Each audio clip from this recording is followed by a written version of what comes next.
El bolso que desató la tormenta, el escándalo silencioso que sacudió a la realeza británica.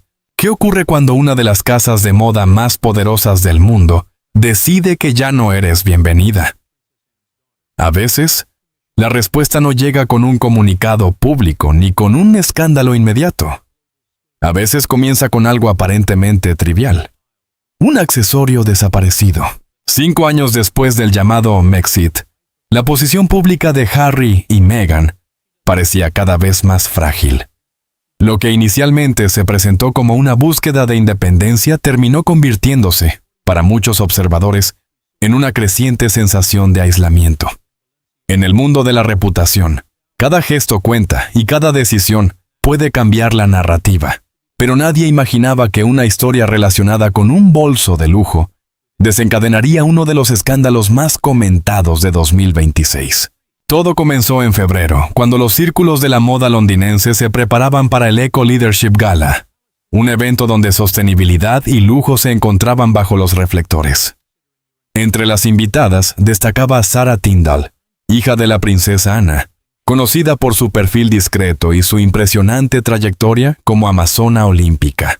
Para la ocasión, Sarah había encargado una pieza exclusiva, un clutch de edición limitada de Balenciaga, confeccionado en cuero de cocodrilo con relieve y marcado con sus iniciales. El bolso estaba reservado bajo un pedido especial en la sala privada de la marca en Londres, esperando ser recogido días antes del evento. Pero entonces ocurrió algo inesperado. El bolso desapareció. Según fuentes de la industria, Balenciaga informó discretamente de lo que describieron como un error logístico lamentable. No hubo denuncia policial ni declaraciones públicas. Sarah, fiel a su estilo reservado, decidió no convertir el asunto en un escándalo mediático. Quienes conocen su carácter no se sorprendieron. Sarah no es una figura que busque titulares. A diferencia de muchas celebridades contemporáneas, su influencia se basa en la calma, la disciplina y una reputación construida durante años. Cuando algo salió mal, no acudió a las redes sociales ni a los tabloides. Simplemente hizo preguntas discretas a través de los canales adecuados. Y fue entonces cuando la historia dio un giro inesperado. Semanas después, el mismo bolso apareció en París.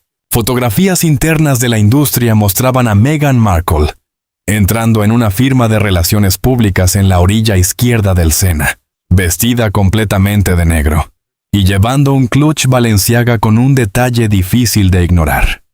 Las iniciales grabadas coincidían exactamente con el encargo de Sarah. En el mundo de la moda de lujo, donde cada pieza exclusiva está registrada y rastreada, aquello no pasó desapercibido. Las imágenes circularon rápidamente dentro de la casa de moda, y el momento no podía ser más delicado.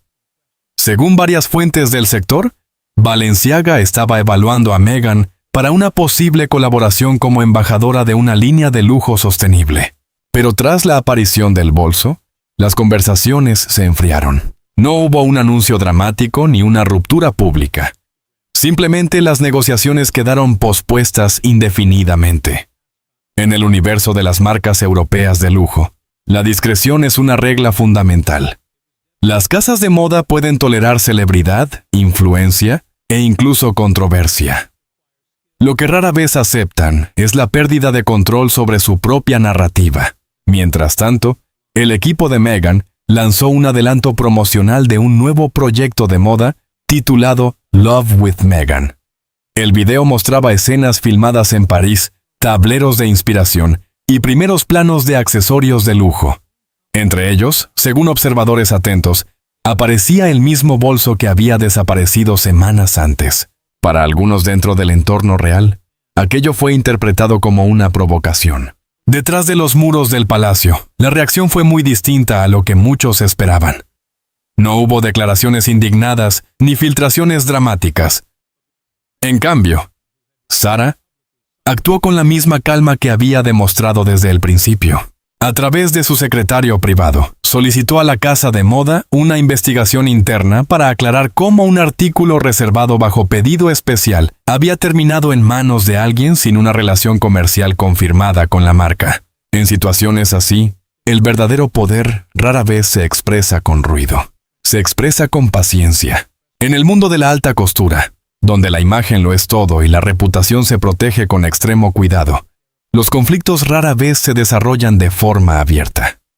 En lugar de titulares explosivos o declaraciones directas, las tensiones suelen manifestarse en silencios estratégicos, invitaciones que dejan de llegar y colaboraciones que simplemente se desvanecen. Así comenzó a tomar forma una historia que, según diversas fuentes del sector, sacudió discretamente a varias casas de moda europeas a comienzos de 2026. Todo empezó cuando, tras la Semana de la Moda de París, surgieron preguntas dentro de Balenciaga. Aunque Meghan había sido vista asistiendo a eventos relacionados con la marca e incluso fotografiada llevando algunas de sus piezas, una revisión interna, según reportes citados por medios especializados, reveló algo inesperado. Su nombre aparentemente no figuraba en las listas oficiales de invitados o embajadores previamente aprobados por el equipo de branding de la casa. Ese detalle, que en otro contexto podría haber pasado desapercibido, generó inquietud dentro de la empresa. Algunos ejecutivos comenzaron a revisar la relación informal que se había desarrollado alrededor de su presencia en eventos y apariciones públicas con prendas de la marca. Con el tiempo, la investigación interna se amplió para examinar procesos de préstamo de productos y manejo de muestras destinadas a editoriales y sesiones fotográficas. En el universo del lujo, estas muestras, bolsos, prendas y accesorios que circulan entre estilistas, revistas y showrooms, siguen protocolos estrictos. Cada pieza se registra, se presta por un tiempo limitado y se devuelve. Según personas familiarizadas con el funcionamiento de la industria, cualquier irregularidad en ese sistema se analiza con cautela, precisamente para evitar malentendidos o daños reputacionales. Fue en ese contexto donde algunos empleados comenzaron a revisar antiguos registros logísticos. De acuerdo con comentarios anónimos citados en reportajes del sector, se detectaron inconsistencias, accesorios que aparecían fotografiados en eventos, pero no figuraban en préstamos oficiales, o piezas que habrían salido del showroom sin la documentación habitual. Sin embargo, estas observaciones nunca se hicieron públicas ni derivaron en acusaciones formales. La razón es simple. En el mundo del lujo, el escándalo raramente beneficia a alguien. Las casas de moda prefieren resolver los problemas de forma discreta. Acusar públicamente a una figura conocida, especialmente a alguien con vínculos con la realeza británica, sería un riesgo reputacional para todas las partes involucradas. Mientras tanto, en otro escenario muy distinto, Sarah Tindall aparecía en el centro de la conversación mediática por razones completamente diferentes. Durante los Cartier British Polo Awards en Gloucester, su presencia captó la atención de críticos de moda y fotógrafos. Vestía un traje blanco de corte impecable, perteneciente a una próxima colección de Victoria Beckham. La elección fue interpretada por algunos comentaristas como un símbolo de elegancia contenida y de apoyo entre mujeres que han construido su lugar en la industria a lo largo del tiempo. Las imágenes circularon rápidamente por redes sociales y revistas digitales. Los analistas de moda elogiaron su estilo sobrio y su actitud tranquila frente a la atención mediática. En contraste con las narrativas más dramáticas que circulaban en Internet, su estrategia parecía basarse en algo mucho más simple: no responder públicamente. Ese silencio, en muchos sentidos, resultó poderoso. Mientras en redes sociales se multiplicaban especulaciones y comentarios sobre supuestos conflictos dentro del círculo social y mediático que rodea a la familia real británica, Sarah continuaba con su agenda habitual, centrada en su familia y en su participación en eventos ecuestres. Al mismo tiempo, dentro de los círculos institucionales cercanos a la monarquía británica, se hablaba de revisiones internas relacionadas con la manera en que figuras vinculadas indirectamente a la familia real se relacionaban con marcas comerciales.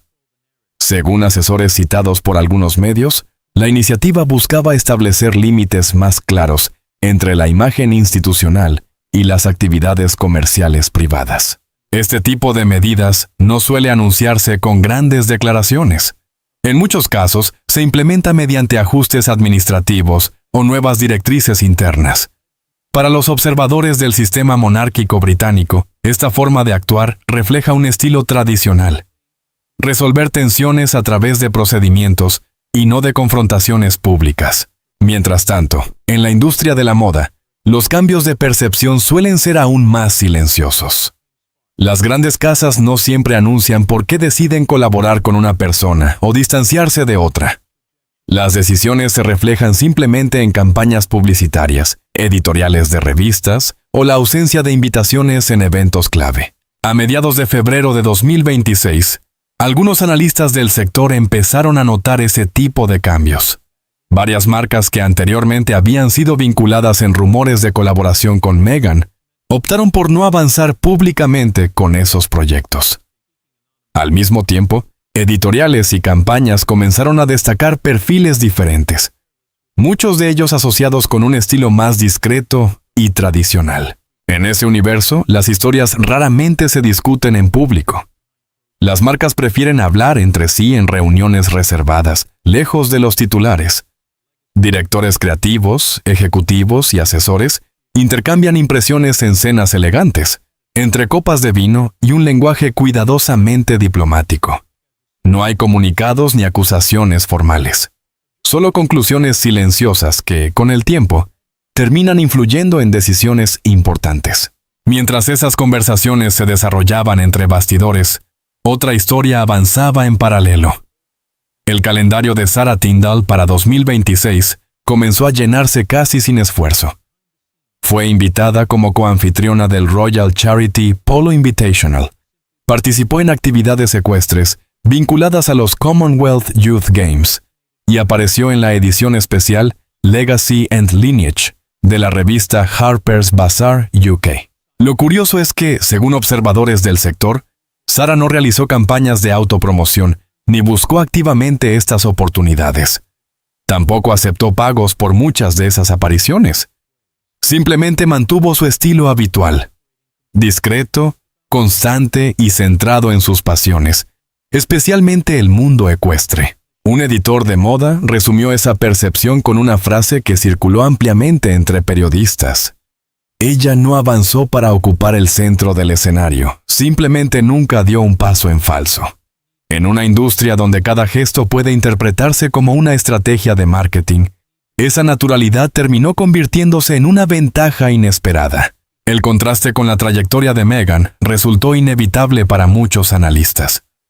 Durante años, su nombre había estado asociado con rumores de posibles colaboraciones con grandes casas de lujo.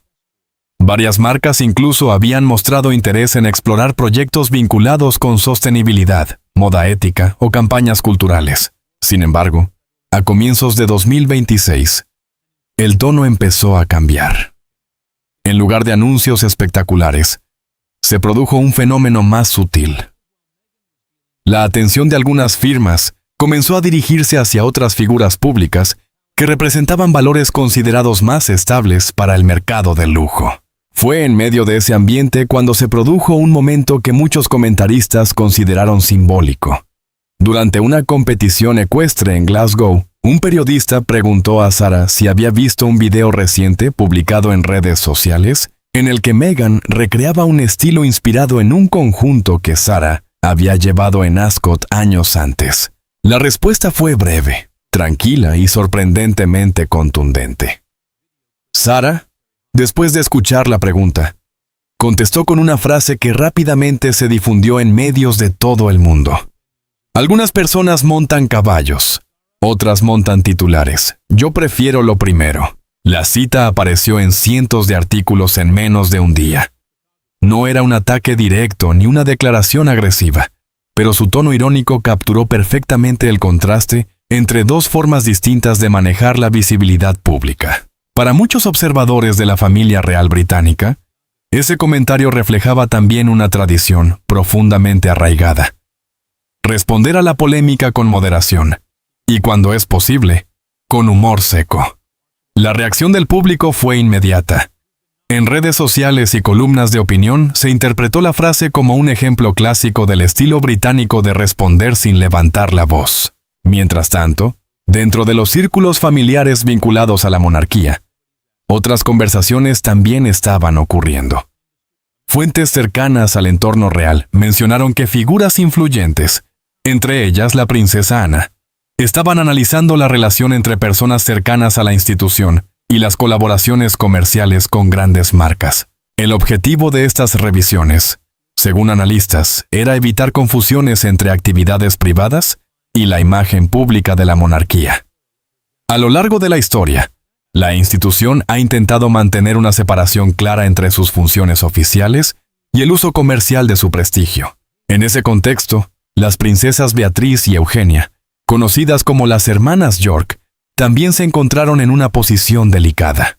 Ambas habían mantenido relaciones amistosas con diversas figuras públicas a lo largo de los años, pero también conocían bien la complejidad de moverse dentro del sistema real británico. Según comentaristas especializados, su experiencia personal, marcada por periodos de intensa atención mediática, les había enseñado una lección importante. Enfrentarse directamente a la institución suele tener consecuencias imprevisibles. Por ello, sus decisiones públicas tienden a ser cuidadosas y calculadas. Mientras estas dinámicas familiares se desarrollaban discretamente, otro elemento reforzó el mensaje simbólico de continuidad dentro de la monarquía. En febrero de 2026, durante una gala benéfica en Londres, la princesa Catherine realizó una de sus primeras apariciones públicas tras un periodo de recuperación médica. La elección de su vestuario llamó la atención de los historiadores de moda. Catherine llevó un vestido color marfil reinterpretado a partir de un diseño que la reina Isabel II había usado en 1969. La pieza había permanecido durante décadas en los archivos reales y fue restaurada para la ocasión. No necesitó mencionar el nombre de Meghan. No necesitó aludir a ningún escándalo ni responder a entrevistas o rumores. El vestido habló por sí solo. Con esa elección, Catherine parecía transmitir una idea clara y profunda. La institución que representa no comenzó con una generación reciente, ni terminará con ella. Es una continuidad, una tradición que existía mucho antes de cualquier conflicto mediático y que seguirá existiendo después. La imagen proyectaba elegancia y serenidad, pero detrás de esa calma, también se estaban tomando decisiones estratégicas. Según fuentes cercanas al palacio, varias organizaciones benéficas bajo el patrocinio de Catherine comenzaron discretamente a distanciarse de colaboraciones vinculadas con Archewell. No hubo anuncios dramáticos ni comunicados oficiales. Simplemente las asociaciones fueron cambiando de dirección de manera silenciosa. Este tipo de movimientos revela algo importante sobre cómo funcionan las instituciones antiguas. En lugar de responder con confrontación pública, muchas veces prefieren actuar con paciencia, reorganizando sus estructuras de forma gradual. Es una forma de poder que no busca protagonismo, pero que puede ser extremadamente efectiva. Mientras tanto, el príncipe William habría ordenado a la Oficina de Comunicaciones Reales revisar protocolos establecidos durante los años en que los Sussex aún formaban parte activa de la familia. El objetivo no era borrar el pasado, sino analizar cuidadosamente cómo ciertas imágenes, eventos y colaboraciones podrían interpretarse en el contexto actual. En palabras de un asesor cercano, cada aparición pública conjunta debía evaluarse bajo una nueva perspectiva, la de proteger la reputación futura de la institución. Al mismo tiempo, en Estados Unidos comenzaban a surgir nuevas presiones. Una investigación fiscal sobre la estructura de distribución de subvenciones de la Fundación Archewell empezó a atraer la atención pública. Las autoridades solicitaron documentos financieros y revisaron diversos gastos relacionados con viajes y campañas de comunicación vinculadas a la organización. Aunque los representantes legales respondieron asegurando transparencia y cumplimiento normativo, la situación generó inquietud. Antiguos empleados fueron llamados a declarar y se revisaron registros internos. La atención ya no provenía de la prensa sensacionalista británica, sino de organismos oficiales estadounidenses. Mientras esa tormenta mediática se desarrollaba, otra figura de la familia real ofrecía un contraste llamativo. Sarah Tyndall se encontraba en Botsuana, participando en un programa de desarrollo ecológico rural respaldado por organizaciones de la Commonwealth. No había cámaras ni grandes titulares. Solo trabajo de campo, encuentros con comunidades y proyectos deportivos para jóvenes. Un observador del entorno real resumió el contraste con una frase que rápidamente comenzó a circular entre comentaristas. Algunas personas intentan recuperar relevancia exigiendo atención, mientras otras la construyen simplemente trabajando. Poco después, ocurrió un gesto inesperado. La princesa Ana habría enviado una carta privada a Meghan. No se trataba de un comunicado oficial ni de una reprimenda pública. Era un mensaje personal, directo y reflexivo. En él, recordaba que la esencia del servicio público no se define únicamente por títulos o herencias, sino por la constancia con la que una persona cumple su deber, incluso lejos de los titulares. Según quienes conocieron el contenido de la carta, también incluía una invitación, la posibilidad de regresar al camino del servicio público, no como figura mediática, sino como alguien dispuesto a trabajar por un legado más duradero. No hubo respuesta pública a esa carta. En su lugar, Meghan organizó una transmisión global titulada The Cost of Silence. Desde un estudio cuidadosamente preparado en Los Ángeles, habló ante cientos de miles de espectadores sobre su experiencia personal dentro de la institución. Sin mencionar nombres, aludió a sentirse excluida y a haber decidido marcharse para preservar su voz. Las reacciones fueron diversas. Algunos elogiaron su franqueza. Otros consideraron que el gesto reavivaba tensiones ya conocidas. Pero apenas un día después, otra noticia captó la atención pública. Los archivos reales anunciaron una nueva exposición permanente en el Castillo de Windsor, titulada Service in Motion. La muestra destacaba décadas de servicio de figuras como la reina Isabel II, la princesa Ana y Sarah Tindall.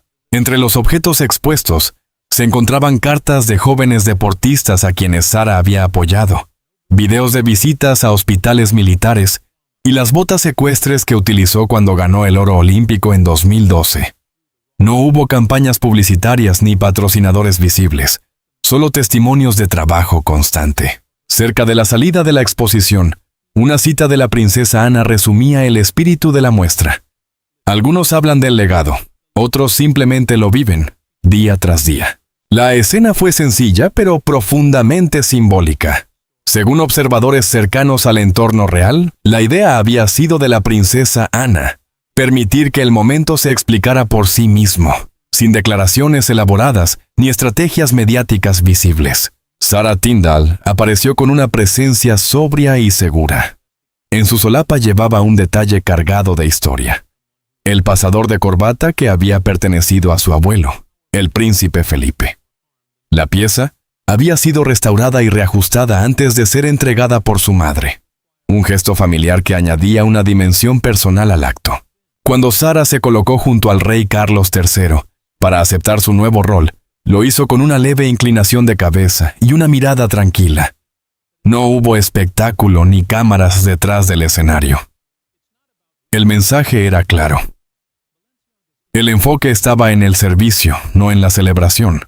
Su nueva responsabilidad estaría vinculada a varios programas juveniles dentro de la Commonwealth, con especial atención a iniciativas deportivas y proyectos dedicados al empoderamiento femenino.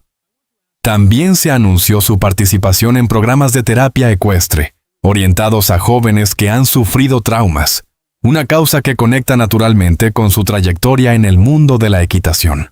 En contraste, en ese mismo periodo, las imágenes que circulaban desde Estados Unidos mostraban una escena completamente distinta. Meghan Markle fue fotografiada saliendo de una oficina legal en Los Ángeles, con documentos en la mano y una expresión seria. Según diversos rumores en medios estadounidenses, estaba evaluando la posibilidad de emprender acciones legales relacionadas con declaraciones o comentarios provenientes de asesores cercanos al entorno real. Ese contraste visual, servicio institucional por un lado y disputas legales por otro, se convirtió rápidamente en un símbolo de la distancia que había crecido entre ambas realidades. Pero para muchos analistas, la verdadera historia no tenía que ver con un accesorio de lujo, ni con un episodio específico que circulaba en redes sociales. Lo que estaba en juego era algo más profundo, la diferencia entre el poder que se representa y el poder que se construye con el tiempo. Durante años, Megan había intentado crear un espacio propio entre el mundo del entretenimiento, la filantropía y la influencia cultural. Su estrategia se apoyaba en la visibilidad mediática, en proyectos de producción audiovisual y en alianzas con distintas figuras influyentes. Uno de los aliados más importantes en esa etapa había sido el productor y empresario Tyler Perry. Fue él quien, en los primeros momentos tras la salida de los duques de Sussex del Reino Unido, ofreció apoyo logístico y personal. Su hospitalidad y respaldo inicial fueron ampliamente conocidos. Sin embargo, a comienzos de 2026, comenzaron a circular comentarios en la industria del entretenimiento que sugerían que Perry había decidido mantener cierta distancia respecto a futuros proyectos relacionados con la Fundación Archewell. Para quienes conocen la trayectoria del empresario estadounidense, esa decisión no resultaba necesariamente sorprendente. Tyler Perry ha construido su carrera sobre una combinación de creatividad, disciplina empresarial y lectura pragmática de las situaciones. Fuentes cercanas al sector del entretenimiento comentaban que, para figuras como él, la clave siempre está en identificar patrones, distinguir entre dificultades externas y problemas que se repiten por decisiones propias. En el mundo de los negocios, esa capacidad de análisis suele ser determinante.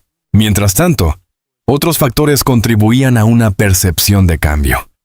Algunos proyectos audiovisuales anunciados previamente avanzaban con mayor lentitud de lo esperado, y ciertos inversores comenzaban a evaluar con más cautela nuevas iniciativas.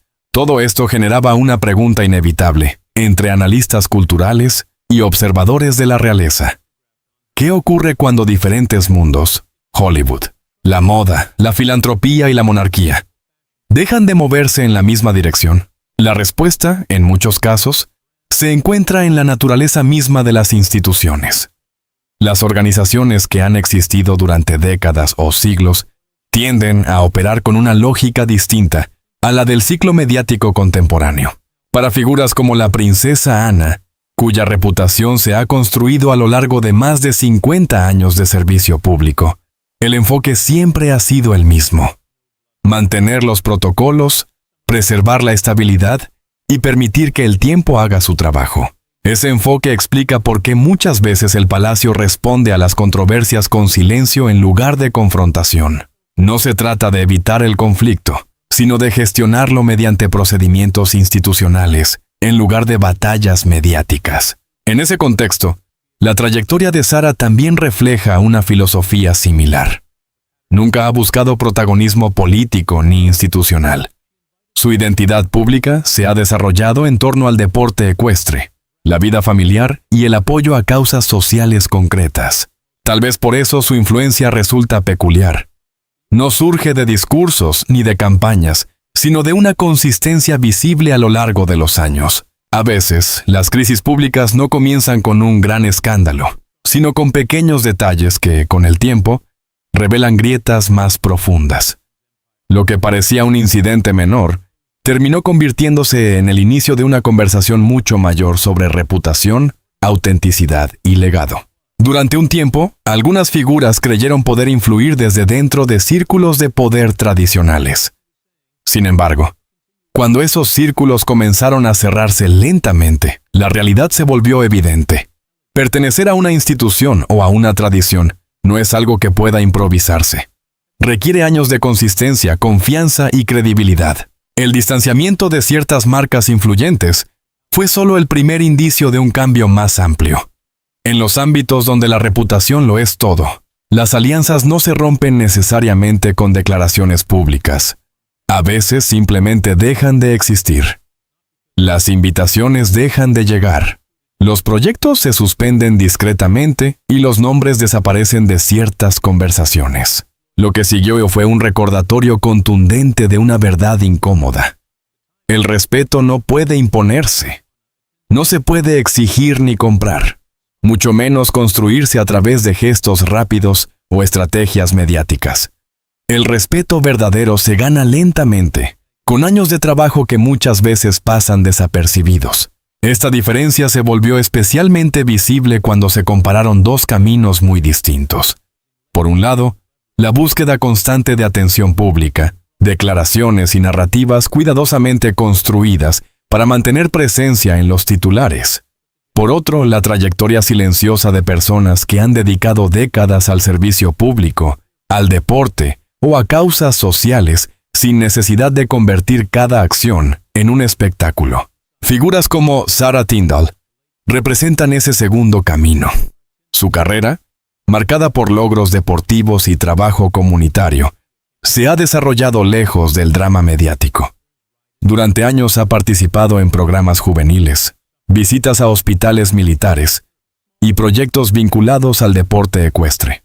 Gran parte de ese trabajo rara vez aparece en titulares. Sin embargo, con el paso del tiempo, ese tipo de trayectoria tiende a consolidar algo mucho más difícil de obtener que la fama: la confianza pública. La historia reciente también plantea una pregunta interesante sobre cómo se construyen las identidades públicas. En una era dominada por redes sociales, entrevistas virales y transmisiones globales, muchas figuras públicas creen que controlar la narrativa es suficiente para controlar la percepción. Pero la percepción colectiva es más compleja. El público no solo observa lo que se dice, sino también lo que se hace de manera constante a lo largo de los años. Las acciones repetidas terminan pesando más que los discursos más elocuentes. Esta es quizá la lección más importante de toda esta saga. Existe una diferencia fundamental entre celebridad y legado. La celebridad puede construirse rápidamente y desaparecer con la misma velocidad. El legado, en cambio, se construye lentamente, a menudo lejos de las cámaras. Cuando llega el momento de evaluar trayectorias, la historia suele inclinarse hacia quienes eligieron el camino más largo, el del trabajo constante, el servicio discreto y la credibilidad ganada con el tiempo. Porque al final, cuando el espectáculo termina y las luces se apagan, solo queda una pregunta esencial: ¿qué queda cuando desaparece la narrativa? Para quienes construyeron algo real, la respuesta suele ser clara.